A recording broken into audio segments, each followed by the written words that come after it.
I don't want people to continue this same topic. But అదంట let it cut.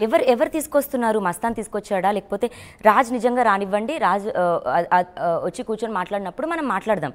Shekhar భాషా is no one అండి. Even though voice of Raj Tarun అయినా సరే రాజ్ తరుణ్ అఫీషియల్గా వచ్చి శేఖర్ భాషా నా తరపున మాట్లాడతారు అని చెప్పిన రోజు శేఖర్ భాషాకి మీరు అందరూ అన్నట్టు అనవసరం అయి ఉండొచ్చు, కానీ ఆయన తీసుకొచ్చిన డాక్యుమెంట్ మాత్రం అవసరం. దాంట్లో మీ పేరు ఉంది. ఏవండి, దట్ ఈస్ దేర్. అది ఏంటి, రాజ్ చూపించిన ఒక డాక్యుమెంటే, అది రాజ్కి నేను పంపించిన డాక్యుమెంటే. అది నేను కూడా ప్రూవ్ చేయగలను విత్ డేట్ ఎప్పుడు ఇదని కూడా. అందుకే రాజ్ చూపించాడు, అందులో హిడెన్ చేయాల్సిన అవసరం ఏం లేదు.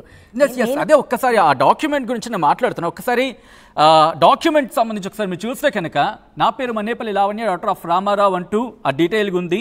నాకు కామన్ ఫ్రెండ్ అంటూ ఇంకో పేరుంది, అక్కడ తన అలియాస్ ఇంకో పేరుంది. ద్వారా రావి బావాజీ మస్తాన్ రావు, మస్తాన్ సాయినా సాయి ఓకే అనే వ్యక్తి 2021 నవంబర్లో పరిచయం అయ్యాడు. నాకు మస్తాన్ రావుతో 2022 సెప్టెంబర్ నుంచి ముఖ పరిచయం ఉంది. దాదాపు ఒక నెల రోజులు నా వెంటబడి ప్రేమిస్తున్నానని చెప్పాడు, కానీ నేను మొదట పట్టించుకోలేదు. 2 నెలల తర్వాత తన ప్రేమను ఒప్పుకున్నాను. క్రమంగా అతను మా ఇంటికి వచ్చేవాడు.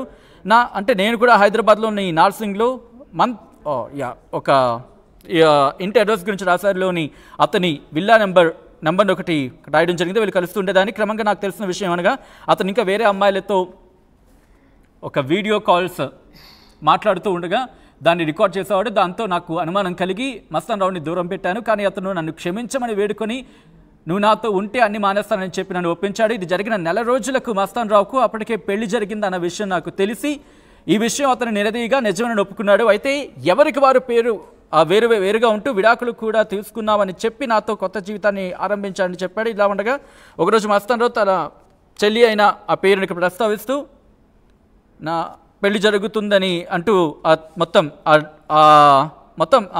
ఎఫ్ఐఆర్ కాపీకి సంబంధించి ఇన్ఫర్మేషన్ అంటూ కూడా ఒకటి బయట ఉంది. ఈ నేపథ్యంలో ఇక్కడ ఇంకొక అంశం ఏంటంటే ఇలా రాసుకుంటూ ఇది జరిగిన తర్వాత సుమారు 11 గంటల ప్రాంతంలో నాకు తెలివచ్చింది, కానీ ఓపిక లేదు. అప్పటి వరకు మస్తాన్ అక్కడే ఉండి నన్ను వాళ్ళ ఇంటికి తీసుకెళ్ళడానికి ప్రయత్నించగా నేను తప్పించుకుని ఆటో ఎక్కి గుంటూరులో నా స్నేహితుడు వినయ్ వాళ్ళ ఇంటికి వెళ్ళానంటూ ఒక అంశాన్ని దీంట్లో ప్రస్తావించారు. అంతకన్నా